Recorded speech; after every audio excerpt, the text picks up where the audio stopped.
இன்னாது இறக்கப்படுதல் இறந்தவர் இன்முகம் காணும் அளவு என்பது இன்றைய நாளுக்கான குறள். இந்த குறளின் விளக்கம் என்னவென்றால்,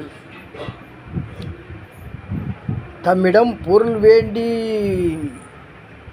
வந்த புரவலர்கள் இருக்கிறார்களே, அவர்களின் இனிய முகத்தை காணும் வரை ஒருவர் தம் நாள் இயன்றதை கொடுக்க வேண்டும்.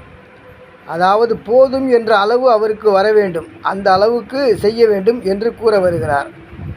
ஏனெனில் ஒரு நல்ல கொடையாளியாக இருப்பவன், கருணை உள்ளம் கொண்டவன், அந்த மலர்ந்த முகத்தை காணும் வரை அவன் அந்த கொடையை செய்வான் என்று கூற வருகிறார் வள்ளுவர். அவ்வாறு செய்வதுதான் ஒரு முழுமையான கொடையாக இருக்கும். ஏனெனில் ஒரு இறந்து வருகின்றார்கள் என்றால் அவர்கள் நிலையை நாமும் சற்று எண்ணி அவ்வாறு கொடுக்கும்போது ஒரு முழுமையான ஒரு திருப்தி கிடைக்கும். அவருக்கும் சரி, கொடுத்தவருக்கும் சரி, இரண்டு பேருக்குமே ஒரு முழுமையான திருப்தி கிடைக்கும்.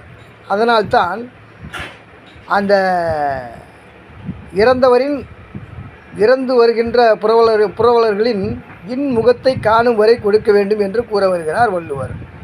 எனவே அதனை உணர்ந்து நம்மால் முடிந்தவரை அடுத்தவர்களை சிரிக்க வைக்கும் வரை கொடை செய்ய வேண்டும் என்று கூற வருகிறார் வள்ளுவர். ஏனெனில் இதனை பற்றி தற்போதைய காலத்தில் வாழ்ந்தவர்கள் கூட எத்தனையோ சொல்லியிருக்கிறார்கள். அறிஞர் அண்ணா கூட சில நேரங்களில் சொல்லியிருக்கிறார்.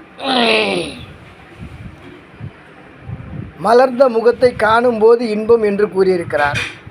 அது எதனால் என்றால் இந்த கொடை உள்ளத்தை பாராட்டித்தான்.